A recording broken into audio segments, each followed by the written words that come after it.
Bob, what's happening, ladies and gentlemen? Hope everybody's off a wonderful Friday. Got to enjoy putting 2 feet into the fire of the NFL last night.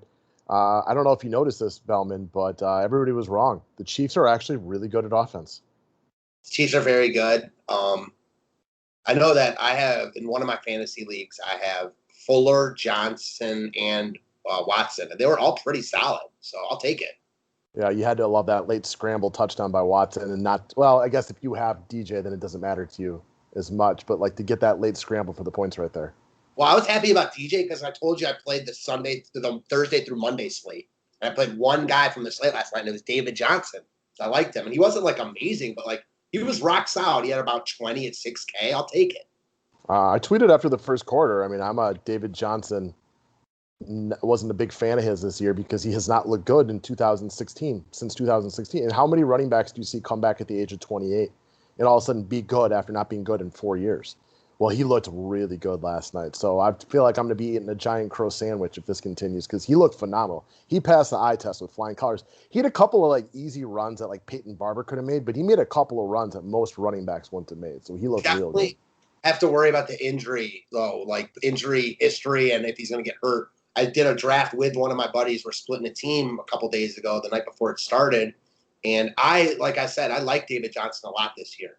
He does not like David Johnson at all, but likes Le'Veon Bell, who I do not like at all. We've talked about him a lot, and my whole point's about Le'Veon Bell. Like, when's the last time he's been good? His long rush of 17 yards last year, and he's willing to accept that. But then he says to me, like, well, why do you like David Johnson so much? And I don't really have a good rebuttal for him. You know what I mean?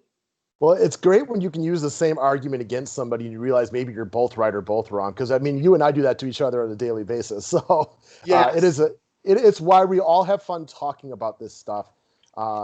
Year-long fantasy, DFS, overlay, you name it, it's out there. It's always enjoyable to discuss it. You'll love this. So just the conclusion of that. So we kind of decided we weren't going to draft Bell. We weren't going to draft Johnson because, we wanted the guys we both like.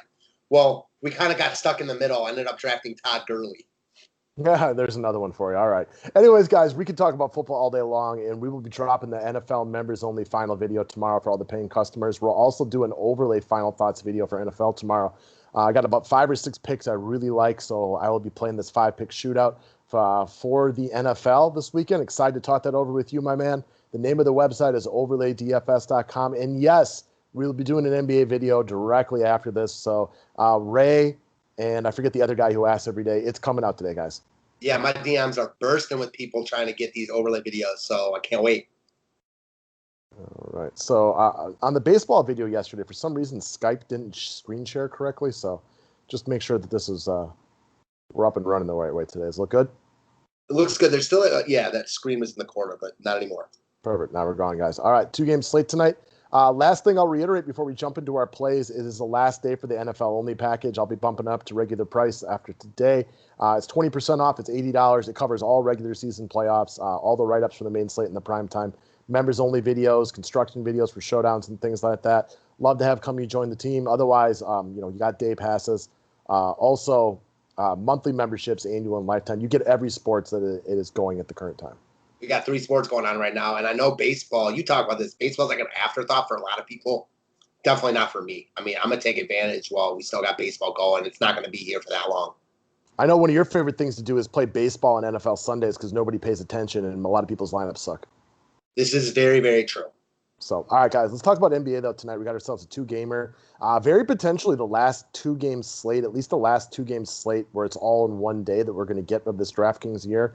It was fun to go out with a GPP win the other night. Hopefully we can pass this along to somebody else again today. I will say, though, I don't think either of us are really feeling this slate. And I like to put my money in when I feel good about something. This is not one I feel great about. One of the few guys I do feel comfortable with today, though, is going to be Gary Harris, the Denver Nuggets. Look, let's call it like it is. I mean, everybody out there knows the Clippers are the better basketball team. This is a much more desperate spot for the Denver Nuggets.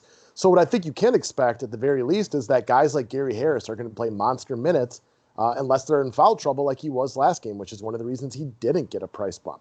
He's played significantly better over the last 3. Took him a little bit to get his legs under him. And the other thing here is most of you guys heard Michael Porter Jr. call out the coaching and the star players of the Nuggets after last game.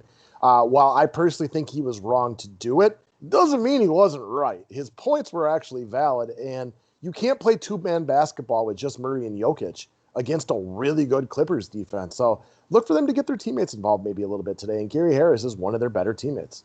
Yeah, big minutes, and especially we talked about no Will Barton. Well, with no Barton, they need kind of these other secondary guys to step up. Mention the big minutes. They love Harris on defense, a lot to like there. And he's decent offensively. Again, they're going to need him today. They want to win. If they want to win today and move on in this series and give themselves a chance at least, they're going to need these other guys to step up. He's very affordable, 4,600. I've liked him all series. I mean, I've liked him since he's come back, so no reason to get off here. All right, next up. So the other guy from this game I feel very comfortable with is Nikola Jokic, the Joker. $10,000 playing at the center position again today. Again, I don't expect him to go out and give you 65 or 70 today. I don't think you need it. I would be surprised if 275 doesn't do real damage tonight in this slate. So if Jokic can roll out of bed with that 10K salary and get you 55 points, I think you're very happy with that. And even if he only comes in with 45, that's not going to kill you on a slate like this. This is not a slate set up for monster point totals. Jokic has been solid all series with the exception of the first game. Center is not overly strong, so I definitely don't mind putting some of my big money in this position, especially since Williams is no longer a thing. You no longer have to use the center position on him for cap space because we have other cap space guys. The other thing about Jokic, I mean, yes, he's playing bigger minutes, but nobody in this game's got to be nearly as tired as the Raptors and Celtics. This is so true.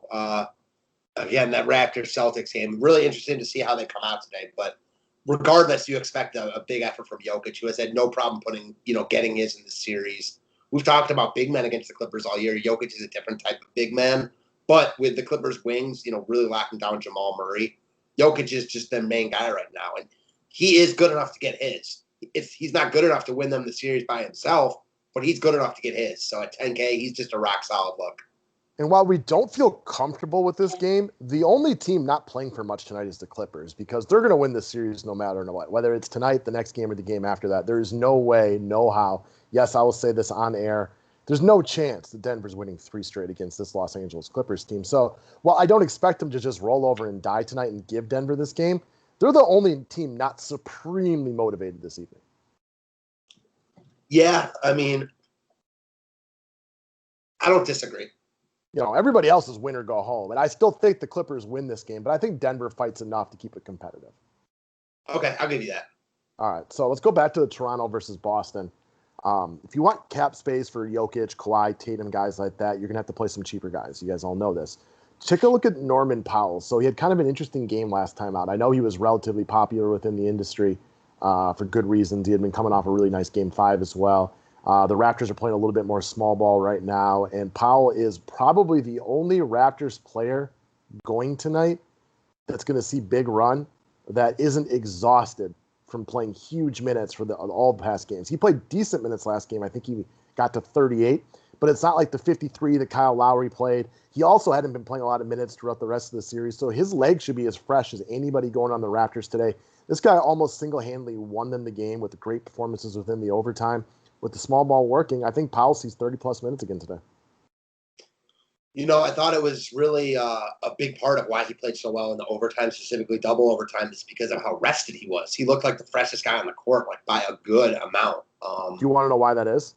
Because he was the freshest guy on the court. You got it. I know you by now, so I got that good one. And yeah, it's the truth, though, and I expect him to get more good run today. They're playing smaller, guy coming in with confidence. He's also good. I mean, he's not like a one-hit wonder. He was good for them all year. He's been solid for them. I like this in all formats. I think by now most people know playoffs and regular season DFS is significantly different. But this is a guy that averages 25.60K points in the regular season. He averages almost GPP value on this price. Not saying that means a lot for tonight, but it really backs up what you just said about the fact he's pretty good. He's not some scrub. Mm-hmm. All right, last up, Daniel Theis, the Boston Celtics. I'm going to start with the last point. He's not a must. By no stretch of the imagination do I look at Daniel Theis as a must. But when you're building around the power forwards today, I feel comfortable with him for a couple of reasons. One, he's playing big minutes right now as well. They let Williams get about 8 or 9 minutes the last 2 games, but they're done really monkeying around with him getting any kind of major run. This is Game 7, so it's not likely to change. One of the things I like about this right here is I expect rebounding to be a good stat to look at in this game. These teams are tired. Defense is going to be played at the highest level that they can possibly muster up with what little energy they have. I do not expect this to be a shooting barrage. I don't think Jaylen Brown's going to come out and hit 6 threes. I don't think Marcus Smart's going to be on fire. I don't think Fred VanVleet's all going to suddenly start shooting well. I think rebounds are there to be had, and as the biggest guy on the court for Boston, Theis is a good candidate to have nice rebounds today. Yeah, it's a good spot for Theis. We've talked about this. This is going to be like a intense defensive type game. Teams are tired, but again, they're going to play their hearts out because it's game 7, win or go home. You got to expect some missed shots. Some, it's a game for guys, built for guys like these here. Guys that can get a little dirty. Again, he's not going to score 25 real life points here, but I think he fills up the stat sheet moderately. Again, he's only 5,600 for a reason. I know that seems expensive for a guy like these, but it is expensive. They trust him though. He plays big minutes, and right now, that's all you can ask for. In the regular season, you would never spend this much on Theis. I mean, just you wouldn't. But here, it's a different story, and he's wildly in play. Go look through this slate for some of you guys who maybe are just diving it in today, and tell me who you think is going to 5x or better. Because I got my money on Gary Harris, Jokic coming in 5x-ish, Kawhi, and there'll be other guys that do it, but way more of the slate will not even give you 5 times the value. So you like Theis to get you at least 28 points off of the salary. I'm not calling for 28 points. I think 25-ish is realistic, and that's okay today. It's not great, but on today's slate with Paul Millsap being all over the place, Michael Porter Jr., who knows what to expect out of him tonight. OG is also very expensive from this game. Jeremy Grant, who was chalk last game, showed up with 7 points. Like, where are you going at power forward that you can feel really good about in this section right here? I feel safest with Theis right now. That's not to say none of those guys will play well here, but it's just, do you feel safe with any of them? Yeah, exactly. It's not going to be a pretty slate. If you're looking up at 350 tonight, I will be flabbergasted. I think 275 does damage today.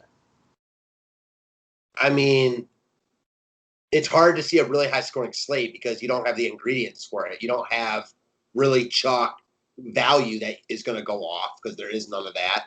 And even the high-price studs aren't in great spots to go off. So you'd have to have something like overtime or double overtime, which can obviously change anything. For me, it could easily be the type of slate where we've talked about guys, missing shots. 1 or 2 or a couple guys get hot and they do a lot of the scoring. It's possible, but going back to the Celtics and Raptors, they're not going to look like, I don't know, the Bucks playing the Rockets in the regular season, right? This is not a game set up for it to be really, really fast and high scoring. Great. So, all right, guys, thanks a lot. Thanks.